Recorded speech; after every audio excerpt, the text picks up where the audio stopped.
കഴിഞ്ഞ ദിവസം സോഷ്യൽ മീഡിയയിൽ എനിക്കെതിരെ നല്ല രൂപത്തിലിട്ട് എന്നെ അരക്കുകയായിരുന്നു.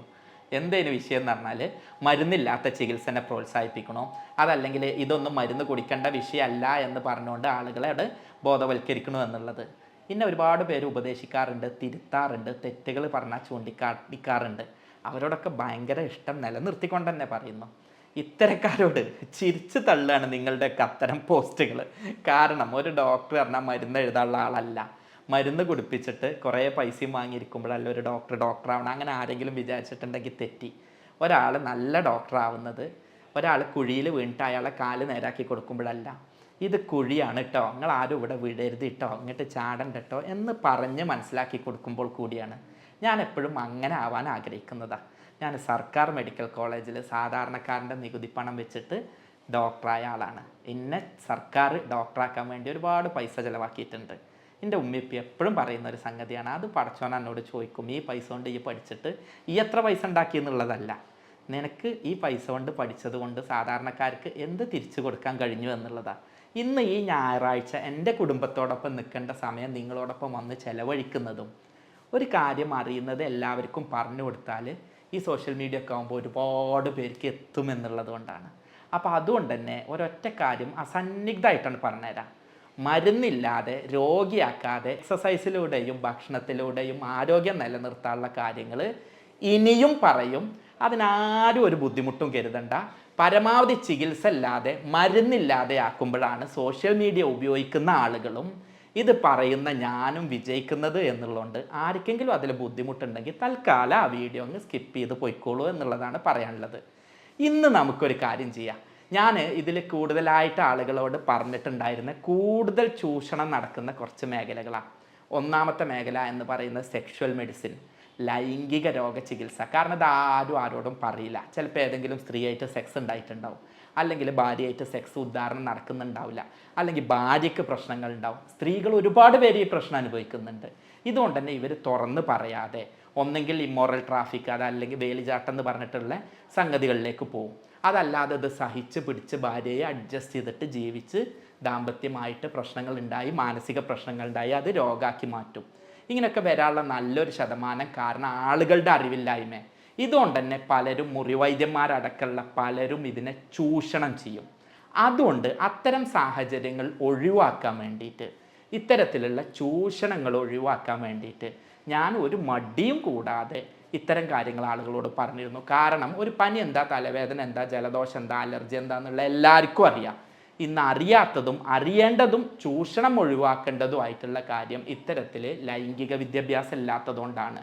നമ്മൾ ശരിയായ അർത്ഥത്തിൽ പറഞ്ഞു കൊടുക്കാത്തതിൻ്റെ പേരിലാണ്, ഡോക്ടർമാർ ശരിയായ അർത്ഥത്തിൽ പറഞ്ഞു കൊടുക്കാത്തതിൻ്റെ പേരിലാണ് പലപ്പോഴും എന്തുണ്ടാവുന്നത്, ഇവിടെ ചൂഷകർ വരുന്നത്.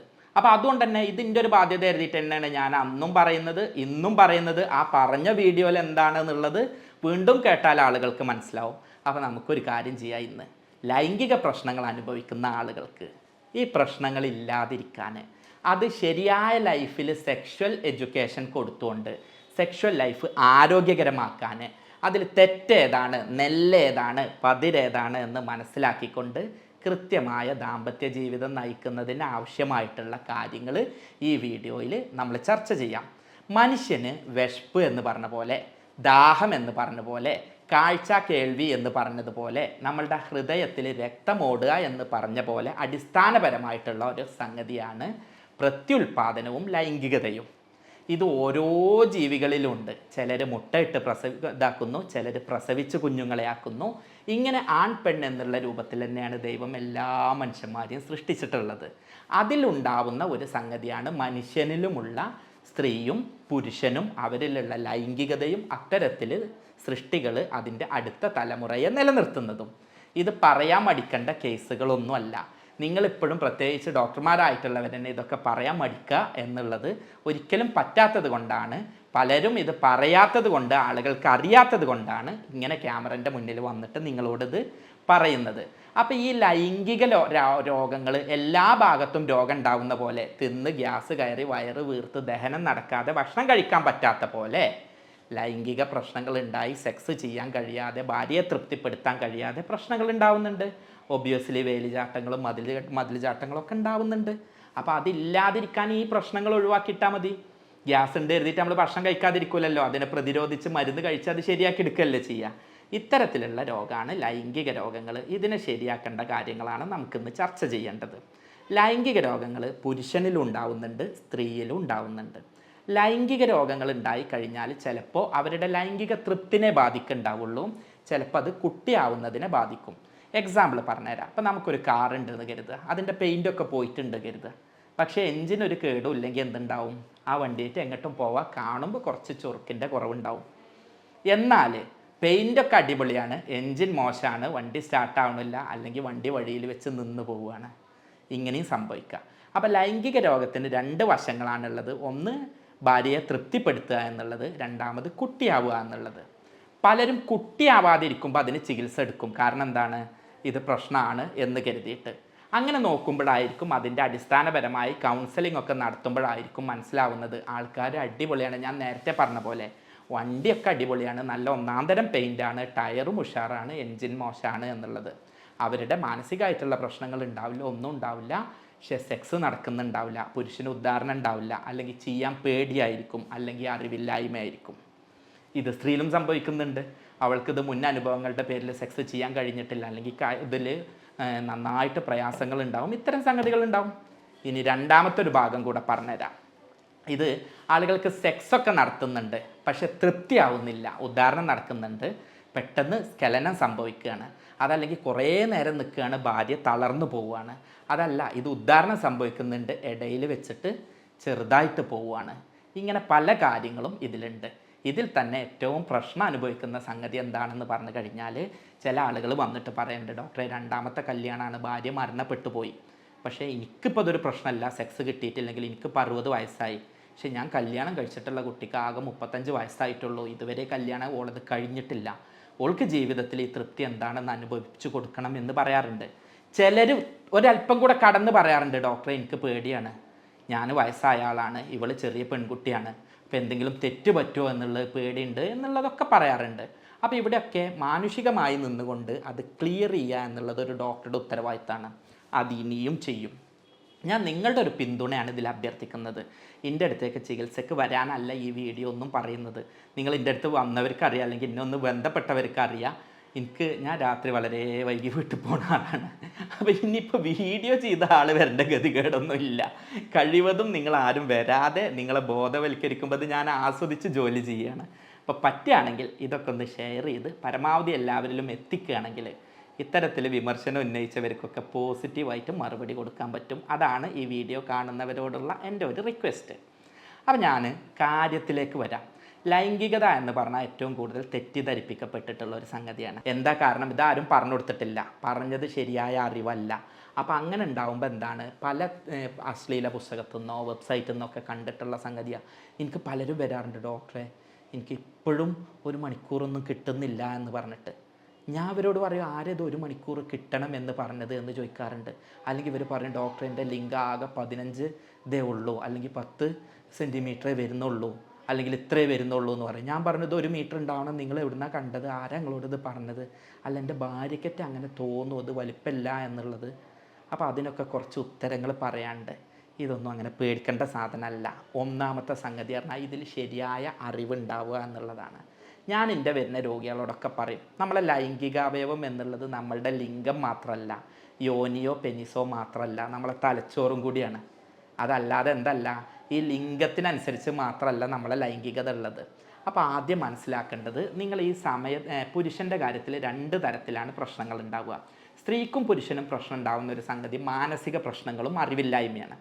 സെക്സ് മുൻപ് സംഭവിച്ചിട്ടുണ്ടാവും, സ്ത്രീ ആരെങ്കിലും പീഡിപ്പിച്ചിട്ടുണ്ടാവും, അതുകൊണ്ട് ഇതിലൊരു പേടിയായിരിക്കും. അതല്ലെങ്കിൽ ആരെങ്കിലും പറഞ്ഞു കേട്ടിട്ടുള്ള അറിവ് കാരണം ഇതിനെ പറ്റിയൊരു പേടിയായിരിക്കും. അതല്ലെങ്കിൽ അറിവില്ലായ്മ കാരണം ഇതിനെ പറ്റിയൊരു പേടിയായിരിക്കും. അതല്ലെങ്കിൽ ഭർത്താവിനെ ആദ്യത്തെ ദിവസത്തിൽ നിർബന്ധിച്ച് ചെയ്യുന്നതൊക്കെ ആയിട്ട്, അതൊക്കെ പഴയ തലമുറയിലേനോട്ടോ, അപ്പോൾ അങ്ങനെയൊക്കെ കുറേ മാറിയിട്ടുണ്ട്. അപ്പോൾ അങ്ങനെയുള്ള അറിവില്ലായ്മയായിരിക്കും. അതല്ലെങ്കിൽ മാനസികമായിട്ടുള്ള രോഗങ്ങളും മറ്റുമൊക്കെ ആയിട്ട് ഇവർ പുറത്ത് നല്ലതായിരിക്കും. നമ്മൾ 1-2 സിനിമകളൊക്കെ കണ്ടിട്ടില്ലേ, ഭർത്താവിന് അങ്ങനെ പേടിയായിട്ട് ഭാര്യയുമായിട്ട് അടുക്കാൻ കഴിയാത്ത. അപ്പോൾ ആസിഫ് അലിയുടെ ഒരു സിനിമ കണ്ടിട്ടുണ്ടല്ലോ, അതേ രൂപത്തിൽ തന്നെയാണ് കാര്യങ്ങളുള്ളത്, ഒരുപാട് രോഗങ്ങളിൽ കാണാറുണ്ട്. അതുപോലെ തന്നെ ചിലപ്പോൾ പ്രശ്നങ്ങളൊന്നും ഉണ്ടാവില്ല, ഇവർ തമ്മിൽ സൗന്ദര്യപ്പണക്കായിരിക്കും, അവിടെ സെക്സ് നടക്കുന്നുണ്ടാവില്ല, പുറത്തേക്ക് ഇവരൊന്നും കാണിക്കുന്നില്ല. ഇനി തിരിച്ചും സംഭവിക്കും. ഇവർ തമ്മിൽ ഒരു പ്രശ്നം ഉണ്ടാവില്ല, വീട്ടുകാർ തമ്മിലുള്ള പ്രശ്നമായിരിക്കും. അത് ഡിവേഴ്സിലേക്കും ഇവരുടെ പ്രശ്നത്തിക്കൊക്കെ വന്ന് മാനസികമായിട്ടുള്ള പ്രശ്നങ്ങൾ ഉണ്ടാക്കും. അപ്പോൾ ഏറ്റവും ആദ്യം എന്നുള്ളത് മാനസിക പ്രശ്നങ്ങളാണ് ഇതിൽ ഒന്നാമത് വരുന്നത്. ഇനി രണ്ടാമത് വരുന്നത് എന്താണെന്ന് പറഞ്ഞാൽ പുരുഷനിൽ വരുന്നത് ഉദ്ധാരണ പ്രശ്നങ്ങളും സമയക്കുറവുമാണ്. ഉദ്ധാരണ പ്രശ്നങ്ങളുള്ള ആണുങ്ങൾക്ക് ചെയ്യേണ്ട കുറച്ച് കാര്യങ്ങൾ പറഞ്ഞുതരാം. യോനിയിലേക്ക് പ്രവേശിപ്പിക്കുന്നതിൻ്റെ മുൻപ് തന്നെ ഉദ്ധരിച്ച ലിംഗം താഴുക, അതിനെയാണ് ഉദ്ധാരണ പ്രശ്നങ്ങൾ എന്ന് പറയാം. ഇതെന്താണ് പറഞ്ഞാൽ നമ്മളുടെ ലിംഗം ഒരു ബലൂണ് പോലെയാണ്, ഒരു സ്പോഞ്ച് പോലെയാണ്. ഹാർട്ടിൽ നിന്ന് ബ്ലഡ് സർക്കുലേഷൻ വരുമ്പോൾ ഇത് പൊന്തി വരും. അപ്പോൾ സ്വാഭാവികമായിട്ടും ഒന്ന് ടെൻഷൻ ഉണ്ടെങ്കിൽ ഇത് ശരിക്കും നടക്കില്ല. രണ്ടാമത്തെ ഒരു ഉദാഹരണം കഴിഞ്ഞ് ഹോർമോണൊക്കെ നോർമലായിട്ട് നിൽക്കുകയാണ് എന്നുണ്ടെങ്കിൽ ഉടനെ തന്നെ പെട്ടെന്ന് ഉദാഹരണം കിട്ടില്ല. അടുത്തതുള്ള പ്രശ്നം എന്ന് പറഞ്ഞാൽ ഹോർമോണൽ പ്രോബ്ലം ഉള്ള ആളുകൾക്ക്, പുരുഷ ഹോർമോണിൻ്റെ അളവ് കുറവുള്ളവന് ഉദാഹരണം കിട്ടില്ല. മറ്റ് രോഗങ്ങൾ, തൈറോയിഡോ അതല്ലെങ്കിൽ ഷുഗറിൻ്റെ പ്രശ്നങ്ങളോ ഉള്ളവർക്ക് ഉദാഹരണം കിട്ടില്ല. അത്തരത്തിൽ പ്രശ്നങ്ങളുള്ളവർ, പിന്നെ ഹാർട്ടിൻ്റെ പ്രോബ്ലം ഉള്ളവർക്കും ഉദാഹരണം കിട്ടില്ല. പലപ്പോഴും എനിക്ക് കിട്ടിയിട്ടുണ്ട് കേട്ടോ. അങ്ങനെയൊക്കെ ഉദാഹരണം ഇല്ലാത്ത കുറേ രോഗികളെ നമ്മൾ ചികിത്സിക്കാൻ വേണ്ടി കൊടുക്കുമ്പോൾ, ആശുപത്രിയിലേക്ക് കൊടുക്കുന്ന സമയത്ത് ഉദാഹരണം ഇല്ല എന്ന് പറഞ്ഞിട്ട് ഹാർട്ട് ടെസ്റ്റൊക്കെ ചെയ്ത് കഴിഞ്ഞാൽ പലർക്കും പ്രശ്നങ്ങളുള്ളത് അപ്പോൾ കണ്ടെത്താൻ കഴിഞ്ഞിട്ടുണ്ട്. അപ്പോൾ ഹാർട്ടിൻ്റെ പ്രശ്നമുള്ളവർക്ക് ഇത് ശരിക്കും പമ്പ് ചെയ്യൂല. പമ്പ് ചെയ്യാത്തതുകൊണ്ട് അവിടേക്ക് രക്തം എത്തില്ല, അപ്പോൾ അത് പൊന്താത്ത പ്രശ്നം ഉണ്ടാവും. ഇതെന്താണ് എന്നുള്ളത് കണ്ടെത്തുകയാണ് വേണ്ടത്. ഇനി ഇത് എന്ന് പറയുന്നത് നിങ്ങൾ ഫിലിമിലൊക്കെ കാണുന്ന പോലെ മണിക്കൂറുകൾ ഇങ്ങനെ പൊന്തി നിൽക്കൊന്നുമില്ല. ഇത് രാവിലെ സമയത്ത് ചിലർക്ക് സ്വാഭാവികമായിട്ട് പൊന്തി നിൽക്കും, വികാരം വരുന്ന സമയത്ത് പൊന്തി നിൽക്കും. നേരെ മറിച്ച് വീട്ടിലൊരു മരണം നടന്നിരിക്കുകയാണ്, അല്ലെങ്കിൽ ഭാര്യ നിങ്ങളും തെറ്റി നിൽക്കുകയാണ്, ഈ സമയത്ത് ഇത് പൊന്തുന്നില്ല എന്ന് പറയുകയാണെങ്കിൽ അത് ഉദാഹരണ പ്രശ്നമൊന്നുമല്ല. അനാവശ്യമായിട്ട് നിങ്ങൾ മരുന്ന് കുടിക്കണ്ട. ഇനി വേറൊന്ന്, രണ്ടാമത് ഇതേപോലെ ആളുകൾക്ക് വരുന്ന ഒരു പ്രശ്നമാണ് ശീഘ്രസ്ഖലനം എന്ന് പറഞ്ഞിട്ടുള്ളത്. ശീഘ്രസ്ഖലനം എന്ന് പറയുകയാണെങ്കിൽ സാധാരണ ഒരാൾക്ക് തൻ്റെ പങ്കാളിയെ തൃപ്തിപ്പെടുത്തുന്നതിൻ്റെ മുൻപ് ലിംഗം ഉദ്ധരിക്കുകയും അതിൽ നിന്ന് സ്ഖലനം സംഭവിക്കുകയും ചെയ്യുന്നതിനെ ശീഘ്രസ്ഖലനം എന്ന് പറയാം. അതല്ലെങ്കിൽ ഇത് ഇത്ര സമയം എന്ന് വെച്ചിട്ട് ഇത്ര സമയം ആണെങ്കിലും ഓക്കെ, അതിൻ്റെ താഴെയാണെങ്കിൽ എന്നൊന്നും പറയാൻ പറ്റില്ല. എങ്കിലും പൊതുവെ പറയാം, 1 മിനിറ്റെങ്കിലും കിട്ടുന്നില്ല, 1 മിനിറ്റിൽ താഴെയാണ് സമയം എന്നുണ്ടെങ്കിൽ പൊതുവെ എന്ത് ചെയ്യാം, ശീഘ്രസ്ഖലനം ഉണ്ട് എന്ന് പറയാം. ഇനി ചില കേസുകളിൽ സംഭവിക്കുന്ന ഒരു കാര്യമുണ്ട്. ശീഘ്രസ്ഖലനം ഉണ്ടാവുമോ എന്ന് ചോദിച്ചു കഴിഞ്ഞാൽ എപ്പോഴെങ്കിലുമൊക്കെ സംഭവിക്കും, എന്നാൽ കുറച്ച് നേരം കഴിഞ്ഞ് വീണ്ടും പങ്കാളിനെ തൃപ്തിപ്പെടുത്താൻ പറ്റും. അതല്ലെങ്കിൽ ശീഘ്രസ്ഖലനം ഉണ്ട്, എപ്പോഴെങ്കിലും ഒരു 10ഓ 20ഓ പ്രാവശ്യമൊക്കെ ചെയ്യുമ്പോൾ 1ഓ 2ഓ പ്രാവശ്യം അങ്ങനെ സംഭവിച്ചു എന്ന് കരുതിയിട്ടും പേടിക്കൊന്നും വേണ്ട. ഈ വിഷയത്തിൽ ഭാര്യമാർ മനസ്സിലാക്കേണ്ടത്, ഇത് ശരിയാവാനുള്ള കുറച്ച് കാര്യം പറഞ്ഞുതരാം. ഒന്നാമത്തത്, ഭാര്യമാർ ഭർത്താക്കന്മാരെ ആശ്വസിപ്പിക്കുക. അതല്ലാതെ അയ്യോ പോയില്ലേ, ഇങ്ങനെ ആയില്ലേ എന്ന് പറഞ്ഞിട്ട് നിങ്ങൾ അവരെന്ത് ചെയ്യരുത്, നിരാശപ്പെടുത്തരുത്, അവരെ കുറ്റപ്പെടുത്തരുത്, അവരെ കോൺഫിഡൻസ് കൊടുക്കുക. നിങ്ങൾ ആ കോൺഫിഡൻസ് തന്നെ ആവുമ്പോൾ തന്നെ അവർക്ക് തൃപ്തിപ്പെടുത്താൻ കഴിയും. കാരണം ഇത് മനസ്സുമായിട്ട്, നിങ്ങളുടെ തലച്ചോറുമായി നല്ല ബന്ധമുണ്ട്. നിങ്ങൾ നല്ല സപ്പോർട്ട് കൊടുക്കുകയാണെങ്കിൽ ഇവർക്ക് ഫിസിക്കലി, ശാരീരികമായിട്ട് കുറേ സമയം നീണ്ടു നിലനിർത്താൻ കഴിയും. ഇനി അടുത്തത് ഓർമ്മിപ്പിക്കാനുള്ളത്, ഇത് ഉള്ള ആളുകൾ, ശീഘ്രസ്ഖലനമുള്ള ആളുകൾ ശ്രദ്ധിക്കേണ്ട കുറച്ച് കാര്യങ്ങൾ. കോണ്ടംസ് ഉപയോഗിക്കുന്നത് നല്ലതാണ്, കാരണം അമിതമായ സെൻസിറ്റിവിറ്റി ഉള്ളതുകൊണ്ടാണ് ഇത് സംഭവിക്കുന്നത്. അപ്പോൾ കോണ്ടംസ് ഉപയോഗിക്കുന്നത് നല്ലതാണ്. അതുപോലെ തന്നെ സ്റ്റോപ്പ് ആൻഡ് സ്റ്റാർട്ട് മെത്തേഡ്, ഇടയിലൊന്ന് നിർത്തുക പിന്നെ റീസ്റ്റാർട്ട് ചെയ്യുക. അങ്ങനെ ആകുമ്പോൾ കുറച്ചും കൂടെ അത് ഓക്കെ ആയി കിട്ടും. മൂന്നാമത്തത്, ഇതൊരു മത്സരമായിട്ടോ പെട്ടെന്ന് ചെയ്യേണ്ടതായിട്ടോ കരുതേണ്ട ഒരു സംഗതിയല്ല. നാലാമത്തത്, ശീഘ്രസ്ഖലനം എന്നുള്ളത് നിങ്ങൾ മനസ്സിലാക്കേണ്ടത് പലപ്പോഴും സ്വയംഭോഗം അമിതമായിട്ടുണ്ടായ ആളുകളിലാണ് ഇത് ഉണ്ടാവുക. സ്വയംഭോഗം അമിതമായ ആളുകളുടെ തലച്ചോറിനെ പെട്ടെന്ന് ഇത് കളയാൻ വേണ്ടിയിട്ടുള്ള ലെവലിലേക്ക് പ്രിപ്പയർ ചെയ്തിട്ടുണ്ടാവും. അപ്പോൾ അത്തരം ആളുകളിലാണ് ഇതുണ്ടാവുക. അത് ഒഴിവാക്കാൻ വേണ്ടിയിട്ട് ചെറുപ്പത്തിലെ സ്വയംഭോഗം ഒഴിവാക്കുക. അത്തരം ശീലം ഉണ്ടായിരുന്നവർ അത് നിർത്തുകയും അതിനാവശ്യമായിട്ടുള്ള ട്രീറ്റ്മെൻറ്റുകൾ എടുക്കുകയും ചെയ്യാം. പിന്നെ വേറൊന്ന് എന്താണെന്ന് പറഞ്ഞു കഴിഞ്ഞാൽ, ഭാര്യയുമായിട്ടുള്ള നന്നായിട്ട് ഫോർപ്ലേ, ഇതൊരു അറ്റാക്കാണെന്ന് കരുതി കിട്ടിയ രൂപത്തിൽ അങ്ങനെ ചെയ്യുന്നതിന് പകരം മനസ്സറിഞ്ഞ് സംസാരിച്ച് ഹൃദയങ്ങൾ കൈമാറി ഇതിൻ്റെ അവസാന ഭാഗമായി സെക്സിലേക്ക് കിടക്കുക. അപ്പോൾ കൂടുതൽ സമയം നിങ്ങൾക്ക് ഇതിലൂടെ ചെയ്യാൻ കഴിയും. അതുപോലെ തന്നെ ഉദാഹരണം ശരിയായിട്ട് നടക്കുന്ന ആളുകളാണെങ്കിൽ ഒന്ന് സമയമെടുത്ത് അവരോട് ബന്ധപ്പെട്ട് ഇൻ കേസ് സ്ഖലനം സംഭവിക്കുകയാണെങ്കിൽ വീണ്ടും കുറച്ച് സമയം ചെയ്ത് ബന്ധപ്പെട്ട് അത് സമയം ശരിയാക്കാൻ കൊടുക്കുക. പിന്നെ കെഗൽ എക്സസൈസ് അതുപോലെ തന്നെ ചെയ്യേണ്ട വേറൊന്ന്, വെയിറ്റ് കുറയ്ക്കുക. അമിതമായിട്ട് ഭക്ഷണത്തിൽ കൊഴുപ്പുള്ള ഭക്ഷണങ്ങൾ പരമാവധി ഒഴിവാക്കുക. പിന്നെ വേണ്ടത് നന്നായിട്ട് വ്യായാമം ചെയ്യുക. അതുപോലെ തന്നെ ഒരു വട്ടപാത്രത്തിൽ തണുത്ത വെള്ളം എടുക്കുക, എന്നിട്ട് അതൊന്ന് ഇരിക്കുക. ആ വട്ടപാത്രത്തിൽ തണുത്ത വെള്ളം മണിയിലൊക്കെ ഒന്ന് തട്ടുമ്പോൾ അവിടെയുള്ള ടെമ്പറേച്ചർ കുറയുമ്പോൾ അതിൻ്റെ ഫങ്ഷൻസൊക്കെ കൂടി ശരീരത്തിന് സെക്ഷൽ പവർ കൂടുതൽ കിട്ടാനും സമയം കൂടുതൽ കിട്ടാനും ഉദ്ധാരണം ശരിയാവാനും സഹായിക്കും. ഭക്ഷണത്തിൽ കുറച്ച് കാര്യങ്ങൾ ഉൾപ്പെടുത്തുക. കടൽ മത്സ്യങ്ങൾ, പ്രത്യേകിച്ച് ചെമ്മീൻ, കൂന്തൾ, എരുന്ത്, കടുക്ക, ഇത്തരം സാധനങ്ങളും മീൻ, പ്രത്യേകിച്ച് മത്തി, ചൂര പോലെയുള്ളവ നന്നായിട്ട് ഉപയോഗിക്കുക. മീനെണ്ണ നല്ലതാണ്. സെലീനിയം എന്ന് പറഞ്ഞിട്ടുള്ളൊരു ഘടകമുണ്ട്. അത് കിട്ടുന്നത് കൊണ്ട് തന്നെ സെക്ഷൽ പവർ ശരിയാവാൻ സഹായിക്കും. കൊഴുപ്പ് പരമാവധി ഭക്ഷണത്തിൽ നിന്ന് ഒഴിവാക്കുക. ലിക്കർ, ലഹരി എന്നിവ പരമാവധി ഭക്ഷണത്തിൽ നിന്ന് ഒഴിവാക്കുക. വ്യായാമം പരമാവധി ചെയ്തുകൊണ്ട് ശരീരത്തിനെ വ്യായാമമുള്ളതാക്കിയിട്ട് മാറ്റുക. ഇത്തരം സംഗതികളൊക്കെ ചെയ്ത് കഴിഞ്ഞാൽ ശരീരത്തിൽ നിന്ന് കൊഴുപ്പുകളൊക്കെ പോയി, വേസ്റ്റുകളൊക്കെ പോയി, ഹോർമോണൊക്കെ ക്ലിയറായി ശരീരത്തിന് ശരിയായ രൂപത്തിൽ ചെയ്യാൻ പറ്റും. ഒരു എക്സസൈസും കൂടെ പറഞ്ഞുതരാം. നമ്മളുടെ ലൈംഗികത ശരിയാവാൻ വേണ്ടിയിട്ടുള്ള ഒരു എക്സസൈസാണ്. ഏറ്റവും ആദ്യം സ്ഥിരമായിട്ട് ചെയ്യുന്ന ഒരു 45 മിനിറ്റ് വരെയുള്ള വ്യായാമം, സ്വിമ്മിങ്, ഓട്ടം, ത്രെഡ്മില്ല്, ഇത്തരം സംഗതികൾ നല്ലതാണ്. അതോടൊപ്പം തന്നെ എന്ത് ചെയ്യുക എന്ന് പറഞ്ഞാൽ ശ്വാസം ഉള്ളിലേക്ക് എടുക്കുക, മെല്ലെ വിടുക, വീണ്ടും ശ്വാസം ഉള്ളിലേക്ക് ഇടുക, മെല്ലെ വിടുക. ഇങ്ങനെ നമ്മൾ ശ്വാസം എടുക്കുകയും പിന്നെ മെല്ലെ മൂത്രം പിടിച്ചു വെക്കുന്ന പോലെ ഒന്ന് പിടിച്ചു വെക്കുക. നമ്മൾ മൂത്രം ഒഴിക്കുമ്പോൾ മൂത്രം പിടിച്ചു വെക്കൂലേ, അങ്ങനെ ഒന്ന് പിടിച്ചു വെക്കുക. അങ്ങനെ ഒന്ന് മൂത്രം ഒഴിക്കുമ്പോൾ നമ്മൾ ഇടയിൽ പിടിച്ചു വെക്കുന്ന പോലെ വെറുതെ ഇരുന്നിട്ട് ഒന്ന് ബലം പിടിക്കുക. ചന്തിയുടെ മസിലിന് മൂത്രം ഒഴിക്കുന്ന മൂത്രക്കൊടിയുടെ ആ ഭാഗത്തൊക്കെ ഒന്ന് പിടിച്ചു വെക്കുക. എന്നിട്ട് വീണ്ടും വിടുക. എന്നിട്ട് വീണ്ടും മൂത്രം ഒഴിക്കുമ്പോൾ പിടിച്ചു വെക്കുന്ന, നിങ്ങൾ മൂത്രം ഒഴിച്ചിട്ട് ചെയ്യാനല്ല പറയുന്നത്, നിങ്ങൾക്ക് എന്താണോ ചെയ്യേണ്ടതെന്ന് മനസ്സിലാക്കി തരാനാണ് പറയുന്നത്. അതേപോലെ വീണ്ടും ഒന്ന് പിടിച്ചു വെക്കുക, വിടുക. ഇങ്ങനൊരു 10 പ്രാവശ്യം ചെയ്യൂ. പ്രോസ്റ്റേറ്റിൻ്റെ ഒക്കെ പ്രശ്നങ്ങൾ കൊണ്ടാണ് ഇത് വരുന്നതെന്നുണ്ടെങ്കിൽ ലൈംഗിക പ്രശ്നം അവിടെ മാറിക്കിട്ടും. ഇതാണ് ശരിയായ അർത്ഥത്തിൽ ലൈംഗികതയിൽ പുരുഷന്മാർക്ക് നടക്കുന്ന വിഷയങ്ങൾ. ഇതൊന്നും പലർക്കും അറിയില്ല, പലർക്കും ഒരു കുഴപ്പമുണ്ടാവില്ല. എന്നിട്ട് അനാവശ്യ അപകർഷതാബോധത്തിലും സംശയരോഗത്തേക്കും ചെന്നെത്തുകയാണ് ചെയ്യുന്നത്. ഇത്തരം കാര്യങ്ങൾ നിങ്ങളെ പറഞ്ഞ് മനസ്സിലാക്കി തരൽ എൻ്റെ ബാധ്യതയാണെന്നാണ് കരുതുന്നത്. ഇങ്ങനെയൊക്കെ പറഞ്ഞാൽ തന്നെ ഇതിൻ്റെ താഴെ കുറേ കമൻറ്റുകളും നെഗറ്റീവ് കമൻറ്റുകളൊക്കെ വരും. ഇതൊക്കെ നിങ്ങളുടെ ഇഷ്ടം. പക്ഷെ ഞാനിതിൻ്റെ ഒരു ജോലിയായിട്ടും അറിവില്ലാത്ത ഒരുപാട് പേർക്ക് ഇതുകൊണ്ട് ഗുണം കിട്ടുന്നുണ്ട് എന്നുള്ള ഉറപ്പുള്ളത് കൊണ്ടും ഒരുപാട് പേര് ഹൃദയത്തിൻ്റെ ഭാഷയിൽ നന്ദി പറഞ്ഞതുകൊണ്ടും ഇത് വീണ്ടും എൻ്റെ ഒരു ബാധ്യതയാണെന്ന് കരുതിയിട്ട് ചെയ്യാണ്. അപ്പോൾ വീണ്ടും നിങ്ങളോട് പറയാനുള്ളത്, നിങ്ങളുടെ പിന്തുണ ഇതിൽ വളരെ വലുതാണ്. പലപ്പോഴും ഇതിൻ്റെയൊക്കെ മരുന്നിന് ഭയങ്കര വിലയാണ്. 5000, 6000, 7000 രൂപ. എന്നിട്ടാണെങ്കിലൊക്കെ അടുത്ത സൈഡ് എഫക്റ്റുമാണ്. അങ്ങനത്തെ മരുന്നുകളാണ് പലപ്പോഴും ഉള്ളത്. അപ്പോൾ ഞാൻ അതിനൊക്കെ എതിര് നിൽക്കുന്ന ആളാണ്. നിങ്ങൾ വീട്ടിലിരുന്ന് ശരിയായ ലൈംഗിക വിദ്യാഭ്യാസം അറിയണമെന്ന് കരുതിയിട്ടാണ് ഈ വീഡിയോ ഒക്കെ ചെയ്യുന്നത്. അപ്പോൾ നിങ്ങൾ പരമാവധി ഇതിനെ പിന്തുണയ്ക്കുക. ഇത്തരത്തിലൊക്കെ ചെയ്തിട്ടും നിങ്ങൾക്ക് മാറുന്നില്ല, പിന്നെയും പ്രശ്നമുണ്ട്, ദാമ്പത്യ കലഹമാണ്, സെക്ഷൽ പ്രോബ്ലമാണ്, കുടുംബജീവിതം മുന്നോട്ട് പോകില്ല എന്നാണെങ്കിൽ ട്രീറ്റ്മെൻറ്റ് എടുക്കുക. ഏത് ചികിത്സാ രീതിയിലും വിദഗ്ധനായിട്ടുള്ള ഡോക്ടറെ അടുത്ത് നിന്ന് ചികിത്സ ചെയ്യാം. ഞാൻ ഈ വിഷയത്തിൽ എന്താണെന്ന് പറഞ്ഞാൽ കൃത്യമായ രോഗനിർണയം നടത്തും. എന്താണ് രോഗം എന്നുള്ളത് പഠിക്കും. അത് ശാരീരികവും മാനസികവുമായിട്ടുള്ള പ്രത്യേകതകളെ കൃത്യമായിട്ട് അനലൈസ് ചെയ്ത് രോഗം എന്താണ് നിർണ്ണയിക്കും. ഇതിന് വേണ്ടിയിട്ട് നമ്മൾ ഉപയോഗിക്കുന്നത് ആർട്ടിഫിഷ്യൽ ഇൻ്റലിജൻസ് എന്നുള്ള ഏറ്റവും ലേറ്റസ്റ്റ് ടെക്നോളജിയുടെ സഹായം കൂടിയാണ്. എന്താ ഈ ആർട്ടിഫിഷ്യൽ ഇൻ്റലിജൻസ് പറഞ്ഞാൽ, ഇപ്പോൾ നമ്മളൊക്കെ ഡോക്ടറാകുമ്പോൾ കുറേ കാര്യങ്ങൾ പഠിക്കും. സെക്ഷൽ പ്രോബ്ലംസ്, അതിൻ്റെ ഹോർമോണൽ പ്രോബ്ലംസ്, അതിൻ്റെ ജനിതക പ്രോബ്ലംസ് ഇങ്ങനെ പഠിച്ചു വെക്കും. പക്ഷേ ഇതൊക്കെ പാടെ രോഗി വരുമ്പോൾ ഓർമ്മ കിട്ടില്ല. അപ്പോൾ കമ്പ്യൂട്ടറിലേക്ക് രോഗിൻ്റെ പ്രായം, പ്രശ്നം, എത്ര സമയം കിട്ടുന്നുണ്ട്, എത്ര കാലമായി തുടങ്ങിയിട്ട്, മറ്റ് രോഗമുണ്ടോ എന്നൊക്കെ കൊടുത്താൽ എന്താണ് രോഗം, എന്തുകൊണ്ടാണിത് വന്നത്, എന്താവാൻ സാധ്യത ഉണ്ട്, എത്രത്തോളം മാറും, എത്രത്തോളം മരുന്ന് കുടിച്ചാൽ മാറും, ഏത് മരുന്ന് ഏത് ഡോസ് കൊടുക്കണം എന്നൊക്കെ ഉള്ളത് കിട്ടും. അങ്ങനെ ചെയ്യുമ്പോൾ ശരിയായ രോഗനിർണയം നടത്താനും ശരിയായ ട്രീറ്റ്മെൻറ്റ് നടത്താനും പറ്റും. അത്തരത്തിലുള്ള ട്രീറ്റ്മെൻറ്റാണ് ഞാൻ ചെയ്യാറുള്ളത്. അതിന് വേണ്ടിയിട്ട് ജർമ്മൻ പൊട്ടൻസി മരുന്നുകൾ ഉപയോഗിച്ചിട്ടാണ് ചികിത്സ ചെയ്യാറുള്ളത്. ജർമ്മനിയിൽ നിന്ന് ഇറക്കുമതി ചെയ്യുന്ന പൊട്ടൻസി മരുന്നുകളാണ് കൊടുക്കാറുള്ളത്. അതുകൊണ്ട് തന്നെ ഒരു തരത്തിലുള്ള സൈഡ് എഫക്റ്റ് ഉണ്ടാവില്ല.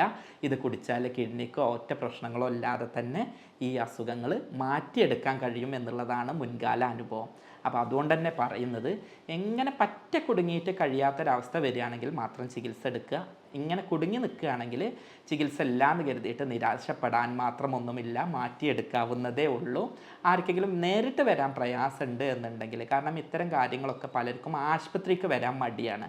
അതുകൊണ്ട് തന്നെ നിരാശപ്പെട്ട് ജീവിതകാലം മുഴുവൻ ദാമ്പത്യ പ്രശ്നങ്ങളിൽ അകപ്പെട്ട്, അതല്ലെങ്കിൽ സംശയരോഗത്തിന് അടിമപ്പെട്ട്, അതല്ലെങ്കിൽ ഭാര്യേതര രോഗത്തിലേക്ക് പോകുന്നൊരു കേസ് ഉണ്ടാവുകയാണെങ്കിൽ ഞാൻ എൻ്റെ നമ്പർ തരാം. എൻ്റെ കൂടെയുള്ള ലേഡി ഡോക്ടറായിരിക്കും ഫോൺ എടുക്കുക. ഇവർ കാര്യങ്ങളൊക്കെ ചോദിച്ച് എൻ്റെ അടുത്ത് ഡിസ്കസ് ചെയ്ത് നിങ്ങൾക്ക് ഓൺലൈൻ പരിശോധന ആവശ്യമുണ്ടെങ്കിൽ തരും.